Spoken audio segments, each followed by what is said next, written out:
Hey everyone, Duke Nukem 3D coming back at you again with another video. And today, I just wanted to show you my reproduction Russian Zelinsky-Kumant gas mask. Now, the Zelinsky-Kumant was probably the mainstay gas mask for the Russians during the First World War, and it had a lot of innovative features for its time. It was designed by Professor Nikolai Zelinsky, who designed the charcoal for the filter, and an engineer by the name of Kumant. I do not know his first name, but it's hinted that his first initial was A. So it was introduced somewhere in late 1915, early 1916, during an event called the Prince of Oldenburgsky trials, where it competed off against a respirator known as the Mining Institute respirator and several other competitors to replace older pad and hood style masks in use with the Russians at the time. So the Zelinsky-Kumant came out on top, and there are several different variants of the Zelinsky-Kumant. There are the Prince of Oldenburgsky trials / Mining Institute facepiece, which had smaller glass eye lenses and no defogging horn on the front, and there was the Avalov variant, which you see here, which had the defogging horn and larger celluloid eyepieces. The filters also varied as well, from the Moscow filter, which I believe was the oval-shaped canister, and then the Petrograd, which was the rectangular one, as you see on this replica. There was also a Treasury filter, as it was known as, which was just basically a shorter version of the Petrograd.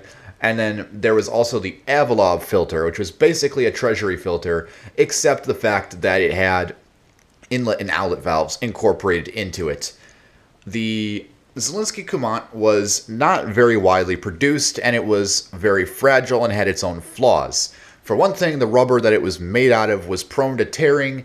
The filter's charcoal was very brittle and very poor quality, and it was made as a byproduct from vodka manufacture, believe it or not. So basically, if the filter wasn't plugged up, the charcoal went bad very fast, and if knocked around, it caused a lot of dust, which caused harm to the user. Russian soldiers also forgot to pull the plug on the bottom of the filter and basically either suffocated themselves or ripped the mask off in an attempt to get fresh air and became a gas casualty. The facepiece was typically made out of an orange or reddish colored rubber that had the eyepieces integrated into them with pieces of fabric. The defogger horn, like on the Avalov face pieces, also had a tip of fabric on the end for reinforcement and protection against tears. The mask was a skullcap design, which the Russians would continue to use for many decades to come, even until today to a degree, and it was basically the trendsetter for all Russian gas mask design. The Zelinsky-Kumant was used into the 1920s and possibly into the 30s for civilian defense, and was eventually phased out with the TT4 and more famously the BN T5/SH1 style masks, which came about in the 1930s as well. The Zelinsky-Kumant also had several different post-war variants aside from the Avalov mask, which came later in World War I. There was a variant for use with radio equipment, there was a version with a voice diaphragm, and a version that could be used with a closed-circuit rebreather.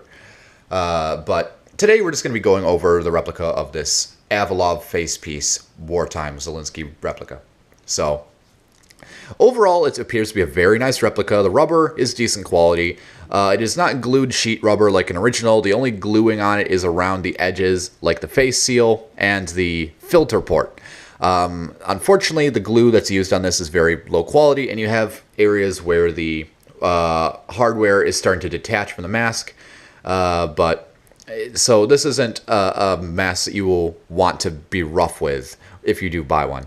The filter canister is the interesting part because the replicators decided to actually fill it with charcoal. Now, I've emptied out as much as I can of this, and this is not a mask you want to breathe through. I don't know why they would think to put charcoal in a replica mask, especially to imitate the very poor quality charcoal that the original Zelinskys had. It is not a good idea. I don't know why they did this. It's just overall stupid. I don't know what they were thinking, these Russians. Another interesting feature of the Zelinsky was its ability for storage. You see, the mask could be folded up and fit inside this cap, which fits snugly on top of the filter, and doing this allowed this strap to be lengthened and carried at the side. And of course there would be a plug at the bottom of the filter, but it is missing. Sadly, it was not included with this replica. I have no clue why, but such is life. You can see that there are fake instruction stamps on here and a fake serial. It's mostly worn down for some reason. The only thing I've been able to translate is this on the top of the cap, the storage cap of the filter. I believe it translates to Military Industrial Committee, but I'm not entirely sure. The webbing, the cotton canvas strap or ribbon for carrying the canister mask cap all together is pretty similar to original weaves, and I'm not too dissatisfied with it.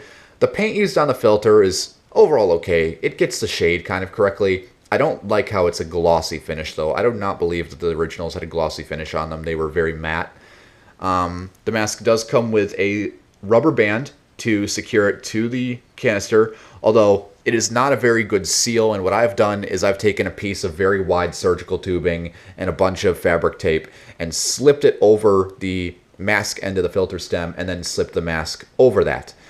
The finger horn here, which is what was used to defog the lenses by turning it inside out and wiping off the lenses from the inside, you can actually work this, but do note that the fabric is a bit fragile and will want to start coming loose. So I would not recommend doing that unless you absolutely have to or you want to show it off.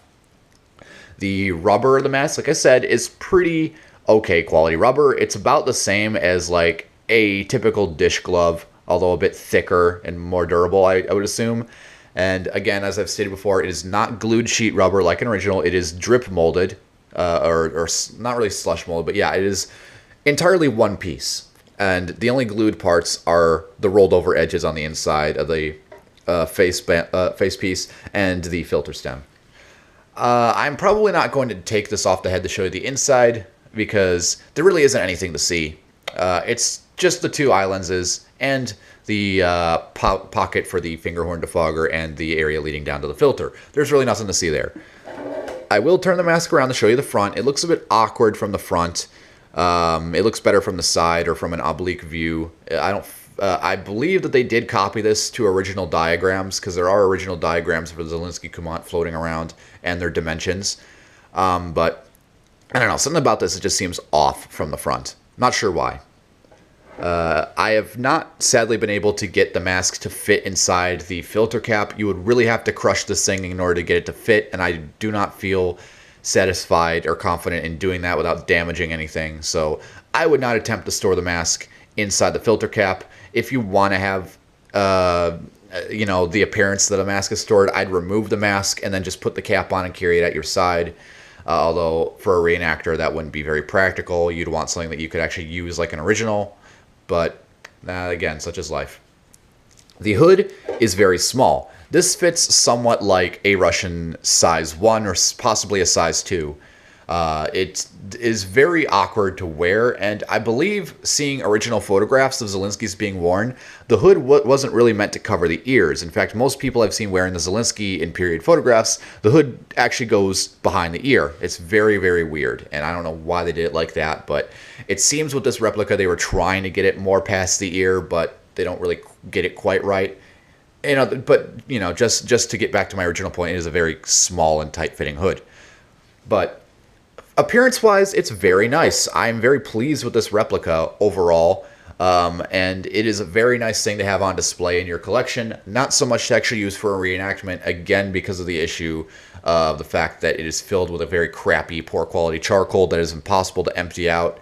Even dremeling one of the holes in the bottom of the filter canister to widen it in order to let the charcoal pass through, I have not yet able to get all of it out. And there, as you've heard, there's still some left inside. Here's the bottom of the filter. As you can see, there's a bunch of solder on it, and that is not originally there. That was because as you can see, the filter is quite dented. It came like that, but as I tried to straighten out the filter port there, or the inlet, it actually broke off, and I had to resolder it back on. And I kind of did a sloppy job of that because I'm a fucking new fag when it comes to soldering. But, of course, that could just be touched up with a lick of paint and it'll look fine.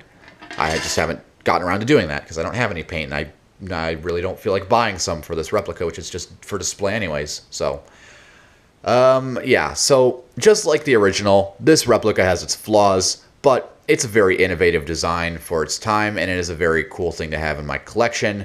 Also note that it took fucking forever when I was waiting on it. I think it took somewhere like around 2 months to get to the US. So there's also that. So I hope you enjoyed, and I hope you learned a bit or two about the Zelinsky-Kumant and its history, and I hope you enjoyed this replica as well. So I'm Duke Nukem 3D. Again, hope you enjoyed, and I'll see you later.